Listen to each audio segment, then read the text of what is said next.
Our next story is about one of the largest land mammals in all of North America, the Kodiak brown bear. Something like a half-ton of muscle and fur. But despite their size, there are some folks, including a Minneapolis organization called Wildlife Forever, working hard to ensure that Kodiak brown bear will forever roam Kodiak Island. They are the largest bears in North America, the most famous and the most fabled. The giant brown bear of Alaska's Kodiak Island.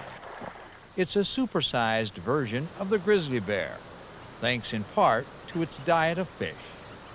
Every summer, the giants enjoy a super feast of salmon. Salmon by the millions who return to spawn and die, not necessarily in that order. This natural order of life and death is a timeless drama that unfolds in the pristine surroundings of Kodiak Island, isolated from Alaska's mainland. Parts of Kodiak are so wild, some wild creatures are as curious about us as we are of them. When the moon rises over Kodiak, it rarely shines on a road or a town. The island's about 99% roadless, and despite hundreds of years of history, only a few settlements survive on the island. The largest Kodiak city, the oldest, Old Harbor. Elsewhere, the giants of the earth occupy the rest of Kodiak. Biologists say there's roughly one bear for every 2 square miles. That's a lot of giants, even in the land of giants. And certainly one would hope this is the way Kodiak should always be, with mostly bears living here and not many of us. What we don't want to see is cabins on every little point at every little bay. We want a piece of America that's still wild, where the bear roams. While much of Kodiak Island is a federal bear refuge, key tracts of wilderness remain vulnerable to private development. The biggest issue is inholdings of private land. They get a food smell, they break into something, they get food, and then they're a problem bear until they die. And so right where you have the developments, you will displace the bears out of there. Doug Grann is determined to keep Kodiak as wild as possible. The biggest role that Wildlife Forever can play is as a catalyst to make things happen. Certainly no one group has enough money to buy all this land. Grann heads up a 70,000-member nonprofit organization called Wildlife Forever, which is based in Minneapolis and associated with the North American Hunting and Fishing Clubs.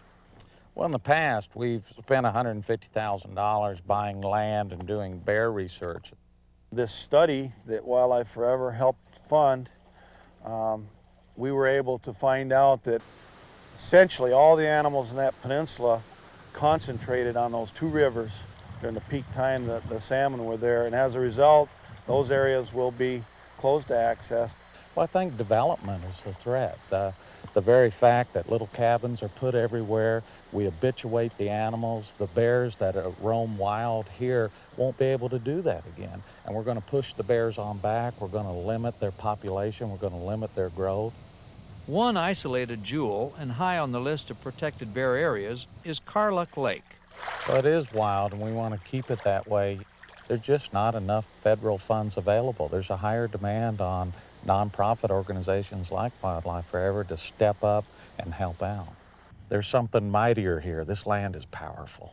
And that's what I've learned from working with these bears, and that's what we want our children to be able to learn so they take care of it in future generations.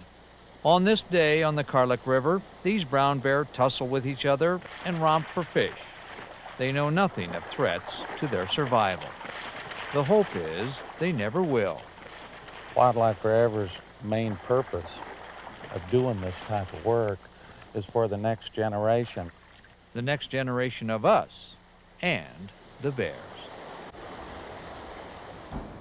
Perhaps you're wondering just how many salmon those brown bear will eat. Well, my answer is as many as they want. Thanks for watching. Remember, introduce a kid to the great outdoors. Join me again next time. I'm Ron Schara, my buddy Raven. What do you see over there? What do you see?